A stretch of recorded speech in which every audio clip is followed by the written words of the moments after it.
இயேசு கிறிஸ்துவின் நாமத்தினாலே அனைவருக்கும் அன்பின் வாழ்த்துக்கள். இன்றைய பதிவு திருவெளிப்பாடு 21ஆம் அதிகாரம். ஆண்டவரே, உம் வார்த்தையின் அதிசயங்களை என் மனக்கண்கள் அறியும்படி செய்யும். புதிய விண்ணகமும் புதிய மண்ணகமும். பின்பு நான் புதியதொரு விண்ணகத்தையும் புதியதொரு மண்ணகத்தையும் கண்டேன். முன்பு இருந்த விண்ணகமும் மண்ணகமும் மறைந்து விட்டன, கடலும் இல்லாமல் போயிற்று. அப்பொழுது புதிய எருசலேம் என்னும் திருநகர் கடவுளிடமிருந்து விண்ணகத்தை விட்டு இறங்கி வர கண்டேன். தன் மணமகனுக்காக தன்னையே அணி செய்து கொண்ட மணமகளைப் போல் அது ஆயத்தமாயிருந்தது. பின்பு விண்ணகத்திலிருந்து எழுந்த பெரும் குரல் ஒன்றை கேட்டேன். அது, இதோ கடவுளின் உறைவிடம் மனிதர் நடுவே உள்ளது. அவர் அவர்கள் நடுவே குடியிருப்பார். அவர்கள் அவருக்கு மக்களாயிருப்பார்கள். கடவுள் தாமே அவர்களோடு இருப்பார். அவரே அவர்களுடைய கடவுளாய் இருப்பார்.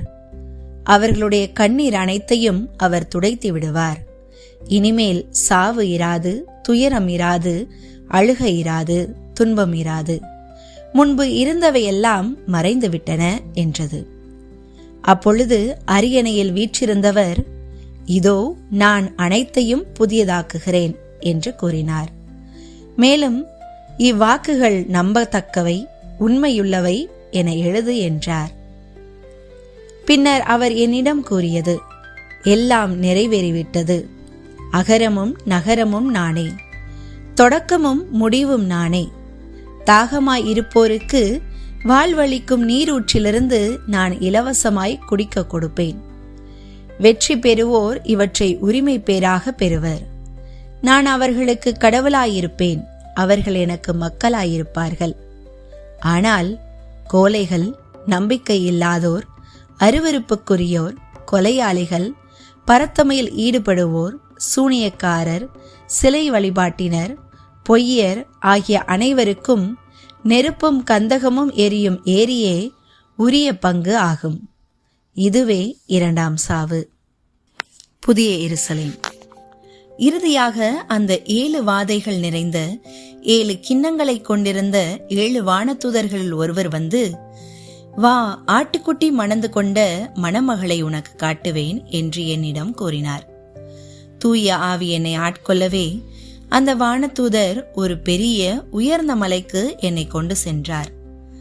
திருநகரான எருசலேம் கடவுளிடமிருந்து விண்ணகத்தை விட்டு இறங்கி வருவதை எனக்கு காட்டினார். அதில் கடவுளின் மாட்சி விளங்கிற்று.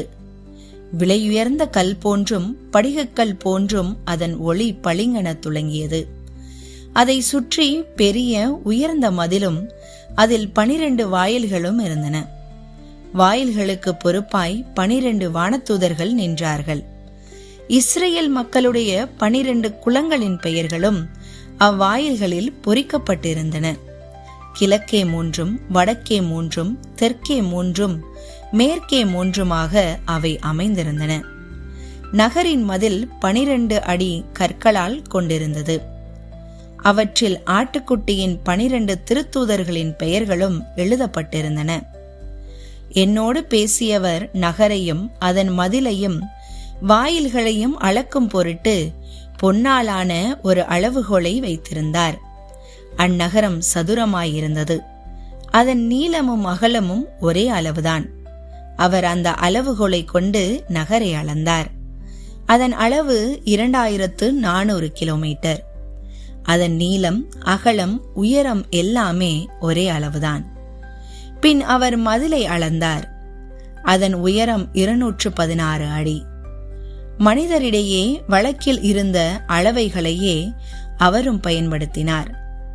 அதன் மதில் படிகக் கற்களால் கட்டப்பட்டிருந்தன. அந்நகரோ தூய்மையான கண்ணாடி போன்ற பசும்பொன்னால் ஆனது. நகர மதில்கள் அடிக்கற்கள் விலையுயர்ந்த எல்லாவித கற்களாலும் அணி செய்யப்பட்டிருந்ததுதான்.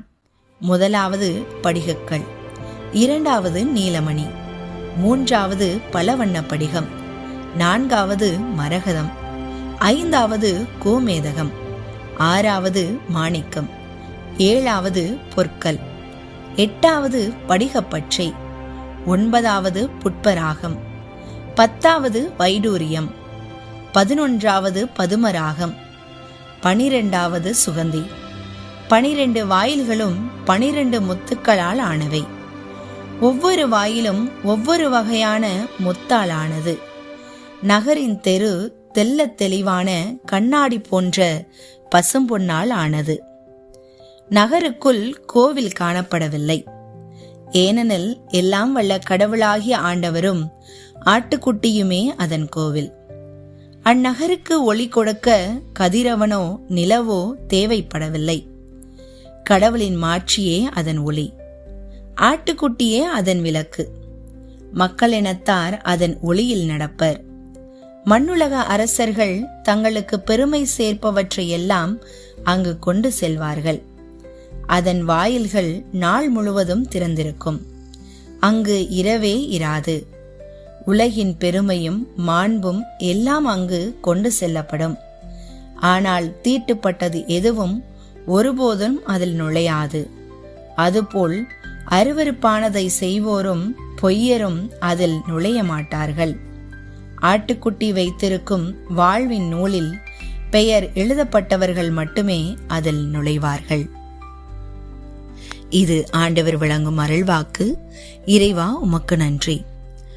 நற்செய்தியை அறிய சப்ஸ்கிரைப் செய்யுங்கள். நற்செய்தியை அறிவிக்க ஷேர் செய்யுங்கள். அடுத்த பதிவில் சந்திப்போம். இயேசு நாமம் வாழ்க, அவருடைய ராஜ்யம் வருக. நன்றி.